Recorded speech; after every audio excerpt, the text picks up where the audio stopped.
Descendez dans le quartier touristique le plus populaire de Séoul et il est difficile de rater les dizaines de magasins de maquillage qui bordent les rues. La musique retentit lorsque les vendeurs distribuent des échantillons aux passants. Des nettoyants moussants aux crèmes bébé, les baumes anti-imperfection, en passant par les sérums et les masques, ces magasins offrent les derniers produits conçus pour que les clients restent beaux et en bonne santé. C'est un symbole de l'attrait mondial croissant des produits de beauté sud-coréens. Et de nombreuses marques cherchent maintenant à tirer profit de cette popularité en élargissant leur portée à l'étranger. Une de ces sociétés est Enprani et ses différentes gammes de marques de beauté. Enprani est déjà présente sur le marché chinois par le biais de la vente en ligne. Mais la firme de produits de beauté espère élargir sa clientèle lors de l'exposition internationale de l'importation de Chine. Nous avons toujours eu besoin d'une opportunité ou d'un point tournant pour approcher plus directement les consommateurs et les vendeurs chinois.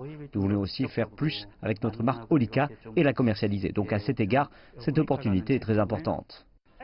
Les exportations de produits de beauté sud-coréens ont atteint près de 5 milliards de dollars l'an dernier. Ce chiffre est 4 fois plus élevé qu'en 2013. La Chine est l'un des marchés les plus lucratifs pour les fabricants sud-coréens avec 65% des exportations. L'Association du commerce international de Corée, un organisme privé à but non lucratif, sera très présente à Shanghai et apportera son soutien aux entreprises sud-coréennes. Selon des responsables, l'exposition est une excellente occasion pour la Corée du Sud d'élargir son portefeuille avec son premier partenaire commercial. De nombreuses entreprises sud-coréennes participeront aux expositions au service de pointe de l'expo. Mais nous espérons que les deux pays pourront développer leur coopération dans des secteurs de grande valeur, comme d'autres secteurs des services, notamment la culture et la distribution, ainsi que les secteurs de la 4e révolution industrielle, tels que la robotique et l'intelligence artificielle. Et avec une meilleure coopération, le potentiel est illimité.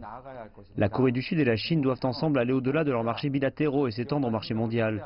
La coopération entre entreprises telles que les start-up et les investissements communs doit être étendue.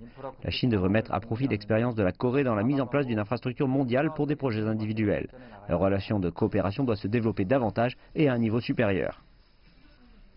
Les produits de beauté sont une grosse affaire en Corée du Sud. Les chiffres du secteur montrent que l'industrie des cosmétiques de la Corée du Sud, estimée à 10 milliards de dollars, est la 8e du monde.